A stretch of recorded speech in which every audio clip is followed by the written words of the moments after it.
Quand vous voyez les livres du docteur Moody qui avait fait toutes ces expériences de mort imminente et les hommes qui revenaient et qui disaient « j'ai vu un tunnel et j'ai vu une lumière », en fin de compte, et j'ai vu un amour extraordinaire, ils ont rencontré Lucifer, leur père.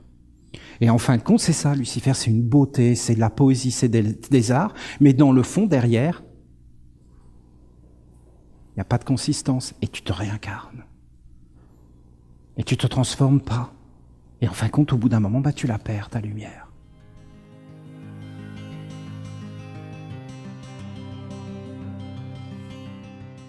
Je viens d'apprendre qu'en France, c'est un pays civilisé, en France, tous les 2 jours, vous vous rendez compte, 2 jours, il y a un agriculteur qui se suicide. Aujourd'hui, il n'y en a pas, c'est dimanche, le jour du Seigneur. Demain, il y en a un.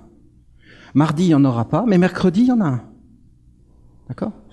Des agriculteurs qui vivent au contact de la nature. Ah non, mais ils ne vivent pas au contact de la nature, les agriculteurs. Non, pas du tout, non. C'est fini tout ça.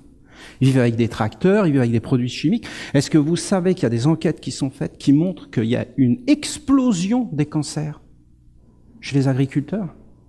Ça va devenir plus sain de vivre en ville. Tous les jours, tu prends ton petit, tu mets directement à la source du gaz carbonique, au tuyau d'échappement, tu respires.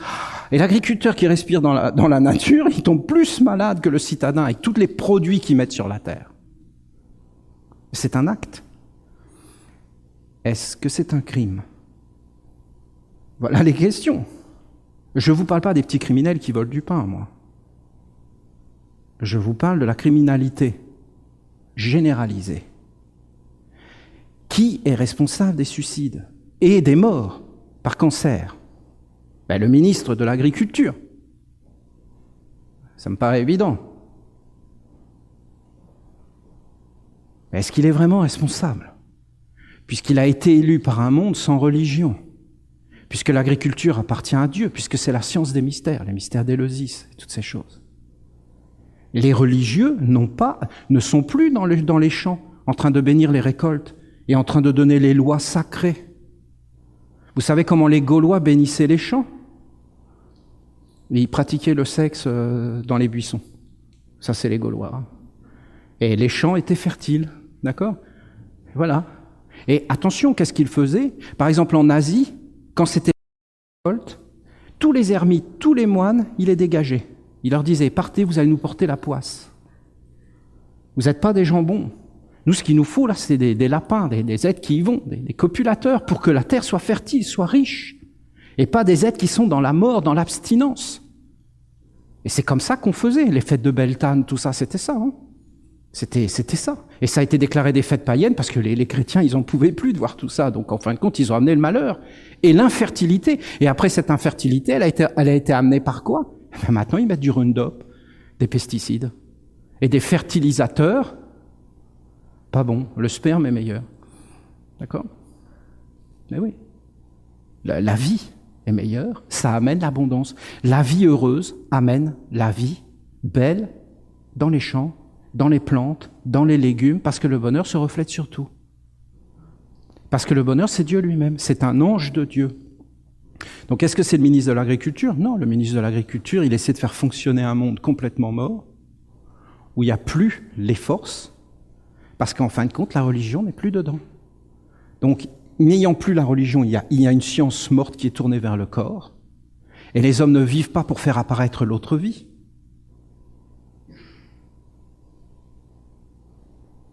Qu'est-ce que tu veux nous dire, Olivier ? Tu veux nous dire que, normalement, il devrait y avoir des prêtres qui prennent soin du ministre de l'Agriculture ? Oui. Et ces prêtres devraient être tournés vers Dieu et incanter pour nettoyer les oignons, les carottes et les choux. Oui. De façon à ce que de génération en génération, les agriculteurs soient protégés. Oui. Et qu'il y ait la belle vie qui se transmette. Oui. Et qu'on ne puisse pas commettre des crimes. Oui. Oui. Voilà, écoutez, je ne vais pas rentrer dans les détails, c'est très vaste. Les agriculteurs, il y en a un tous les 2 jours qui se suicide. Pourquoi ? Parce que ça a été voulu. voulu, oui. Mais par qui? Par des hommes qui se sont associés dans des sociétés secrètes, il y a une centaine d'années.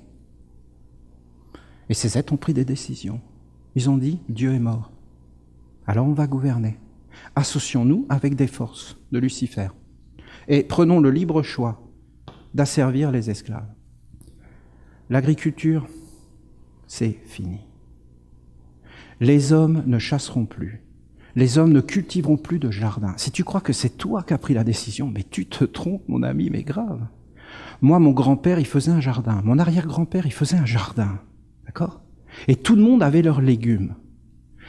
Dans les écoles, on te dit les enfants sont animistes, on enlève l'animisme. C'est un choix de vie. Que les hommes ne fassent plus de jardin, c'est un choix de vie.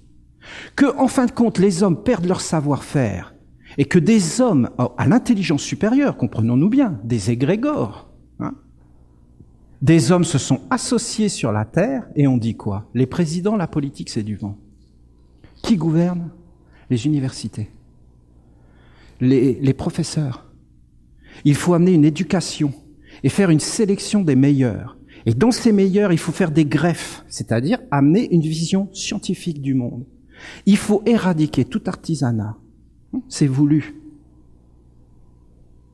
Qui aujourd'hui font des sociétés qui font de l'argent, mais comme c'est incroyable, mais c'est Google, c'est Apple, c'est toutes les industries dans la technologie. Aujourd'hui, qu'est-ce qui se passe? C'est que c'est une minorité d'entreprises qui gouvernent le monde, tous les produits sont achetés. Regardez les OGM, c'est pour plus qu'on puisse cultiver, qu'il n'y ait plus de semences. Regardez des pays qui se disent démocratiques comme la France, ils ont interdit certains légumes. Vous vous rendez compte que des légumes ont été interdits et qu'on ne devait pas avoir les semences chez soi? Vous avez une association qui s'appelle Cocopelli, vous pouvez aller la chercher, ils ont fait de l'illégalité. Et en fin de compte, ils ont préservé les semences. Ils voulaient que certaines catégories de semences, et pas toutes les catégories. Donc, en fin de compte, ce qui les dérange, c'est qu'on puisse ensemencer du raisin sans pépins, que des choses stériles pour pas qu'on puisse vivre avec la nature. Même toute la nature a été transformée pour plus qu'on puisse vivre avec, et qu'on perde notre savoir-faire, et qu'on devienne des êtres entièrement dépendants à des systèmes entiers, qui sont des systèmes de pensée qui entrent en nous, et qui sont des esprits, des génies et des égrégores. Aujourd'hui, on a une perte de valeur, mais qui est colossale. Aujourd'hui, on ne sait même plus vers où se tourner pour avoir la vérité, l'authenticité, mais partout on nous ment. Regardez aujourd'hui, au nom du terrorisme, comment ça a détruit l'Amérique, que même maintenant le président allemand est sous écoute, et on lui dit « Ah mais non, mais c'est pour la lutte contre le terrorisme. On vient d'apprendre, ça vient de tomber, que je ne sais plus comment elle s'appelle, Merkel, Tekel, je ne sais plus son nom. Eh bien, Madame Tekel, elle est en réalité, elle fait partie de, comment il s'appelle ? Al-Qaïda. C'est incroyable, hein?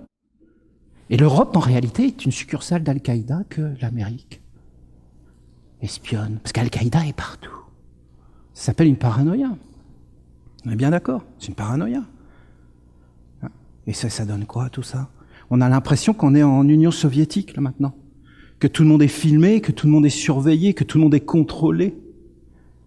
La liberté, la tolérance, la sérénité, la joie de vivre, le respect des autres, le dialogue, Dieu, la religion, la pureté, la clarté. Il y a des intelligences qui veulent nous faire croire que tout ça c'est mort, que ça n'a pas de sens, que tout, même les hommes vont vers la religion, le bouddhisme, l'islam, le christianisme, pour leur corps, même pour emmener leur corps dans la vie après la mort. C'est ce que dit l'archange, vous faites une erreur. C'est pas le corps que vous emmènerez dans la vie après la mort, c'est les esprits, les génies, les égrégores avec qui vous avez été en relation. Aujourd'hui, personne ne tient ce discours dans le monde entier. Ce savoir a été perdu. Perdu. C'est pas de construire des prisons, c'est de guérir les êtres. Un être a commis un crime. Très bien, c'est bien. Et alors, d'où ça vient? C'est lui qui l'a fait? Non, c'est une succession d'hérédités. C'est les plus faibles qui prennent. Vous avez des hommes, il y avait un médicament qui était en vente, qui a été retiré, c'était Rupnol. Le Rupnol, c'est assez vieux ça.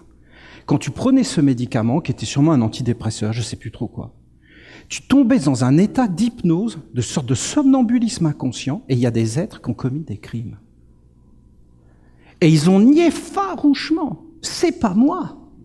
Ils étaient inconscients de ce qu'ils avaient fait. Ils ont été possédés, en fin de compte. Qu'est-ce que c'est être possédé? Et après, on a regardé des analyses et on a vu que plusieurs prenaient ce médicament. Ils ont retiré ce médicament. Est-ce que ça veut dire qu'une personne prend un médicament, crée un crime? Non. C'est-à-dire que cette personne avait des tendances, mais qu'elle ne serait jamais passée à l'acte. Ça reste dans le non manifesté. Tout le monde peut être traversé par une pensée. Tout le monde peut être pris par une colère effroyable. Mais c'est pas pour ça qu'on va passer à l'acte. Pourquoi? Parce qu'on a des principes moraux qui nous ont été légués par nos grands-pères et ainsi de suite. Vous voyez bien que tout ça est en train d'exploser. D'exploser, c'est évident. Vous avez vu ce jeune qui tue sa mère, après il va à l'école, il tue tout le monde. Bien sûr, c'est toujours dans les écoles parce qu'ils en ont marre. Et après, il se tue lui-même. Est-ce que vous vous rendez compte? Pour en arriver là, quel est l'esprit qui est derrière? On va condamner ce jeune, mais vous voyez bien que c'est une maladie. C'est évident que c'est un dérèglement. Et pourquoi c'est un dérèglement? Parce qu'il est perdu. Et qu'en fin de compte, il est envahi par une force destructrice. Et qu'en fin de compte, il vit avec. Et c'est parce qu'on a une perte d'âme, une perte de vision, c'est évident. Et que c'était à la religion de combler ça, par des prêtres. Moi, je suis ouvert au dialogue. Quelqu'un vient me voir et me dit des dialogues, on va parler. Et puis au bout d'un moment, si la personne ne veut rien entendre de ce que je dis, on va se séparer, puis c'est tout. Et il n'y a pas de problème, et je vais la bénir. Elle va faire ses expériences. Personne n'a la vérité. On est détendu, la vérité est partout. Et tout est bien en réalité. Parce que chacun est différent, et chacun a à faire ses expériences. Et chacun a son ciel. Il y a des choses qui vont pas passer, mais on ne pourra pas être ensemble. Pour être ensemble, il faut qu'on soit en harmonie, il faut qu'on soit d'accord. Il faut qu'on ait une vision. Alors on forme un égrégore. C'est à nous à prendre nos vies en main, à être forts. Vous savez, c'est pas si simple que ça. Allez essayer d'aider une personne qui est complètement prise. C'est très très difficile. C'est très difficile. Comment vous pouvez contenir des entités négatives, c'est-à-dire malades, alors que vous-même n'êtes pas un représentant devant ces mondes? C'est fini.